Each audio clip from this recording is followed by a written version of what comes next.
안녕하십니까. 여러분 혹시 시해적이라는 말 아십니까? 시해적.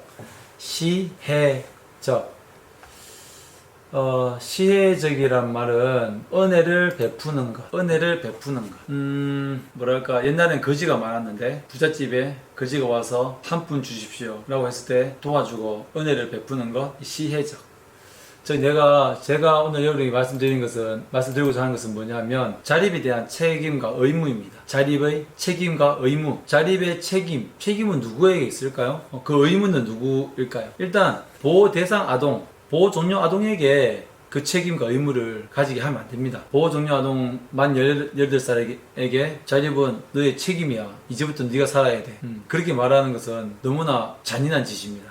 점진적인 이행 과정이 필요합니다. 국가와 사회의 도덕적 의무이다. 뭐라고요? 국가와 또 우리 사회의 의무라는 것입니다. 그것은 도덕적 의무라는 것이죠. 사회적 취약계층 상당히 많으시잖아요. 많은 사람들, 다문화 장애인, 탈북민, 미혼모, 이 모든 분들에게 정말 시혜적으로 지원해 주고 있습니까? 우리나라 그렇지 않습니다. 그분들의 어떤 사회적인 기본권, 주거권, 생존권, 행복 추구권, 그것을 위해서 지원을 하고 있는 것이죠. 보육원 아동들을 위해서 3년 동안 자립수당을 줍니다. 이것은 아이들의 권리인가요? 아니면 은혜를 베푸는 것인가요? 이 돈을 받을 때 아이들이 어떤 마음으로 받을까요? 좀 부담 가지면서, 아니면 나는 이 돈을 꼭 필요해. 아니야, 난 이 돈을 받을 자격이 있어. 난 이 돈이 아니면 안 돼. 어떠한 마음을 가지고 그 돈을 가져갈지 받을지 저는 상당히 궁금합니다. 자립정착금도 마찬가지고요. 이러한 돈을 우리가 무언가 불쌍해서 받는다. 그리고 국가에서, 정부에서 불쌍하니까 자립정착금 500만 원 가져가, 자립수당 30만 원만 3년 동안 받아, 이런 관점은 아니라는 거죠. 시혜적, 은혜를 베풀다. 은혜를 베푼다는 것이 아니라 보호종료 청년들이 가져야 되는 권리라고 생각합니다.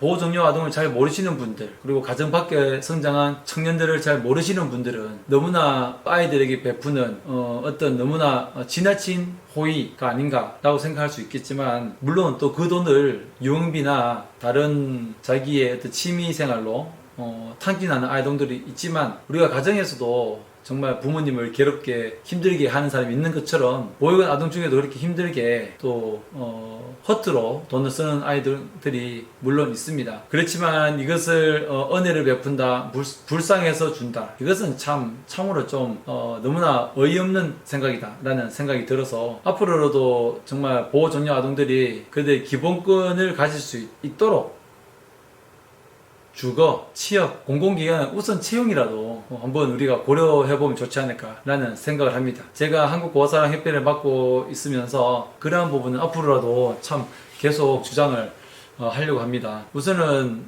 여러분, 또 다른 생각인데, 자립수당을 작년까지는 2년 동안 30만 원 줬고 올해부터는 3년 동안 30만 원을 줍니다. 너무나 정부에서 많은 관심을 가져준 것에 대해서 너무나 큰 감사를 드립니다. 그런데 작년에 자립한 지 3년 차라서 돈을 못 받았고, 이 친구는 돈을 전혀 못 받고, 작년에부터 받은 친구는 3년 동안 받게 되는, 이러한 또 불공평한 그러한 것들이 생겨납니다. 3년, 그리고 4년 된 친구들은 전혀 돈을 못 받는 친구들이고, 3년 지나면 보호종료 청년들이 자립을 잘 할 수 있느냐? 그건 아니지 않습니까? 그래서 형평성, 공정성, 아마도 제가 법원 제도는 잘 모르지만 우선은 어떤 수급해서라도 조금이라도 3년 된 사람은 20만원, 4년 된 사람은 10만원, 이렇게라도 조금 단계적으로 좀 주면 어떨까라는 생각이 좀 듭니다. 물론 저는 자립수당을 받지 못했으니 저에게 좀 달라, 이것은 너무 억지이고요. 제가 보기에는 27, 8살까지는 받지 못했던 아이들에게는 일시적으로라도 자립수당을 주는 것이 어떨까라는 조심스러운 말씀을 드려보고, 왜냐하면 우리가 코로나로 인해서 어떤 재난지원금 이런 것들도 우리가 받잖아요. 그렇죠? 그래서 재난지원금 이런 것처럼 자립수당을 받지 못했던, 퇴소한 지 4년, 5년 되는 친구들도 조금은 어떤 자립정착, 자립수당에 대해서 보상을 받을 수 있는 것도 어떨까라는 생각이 드는데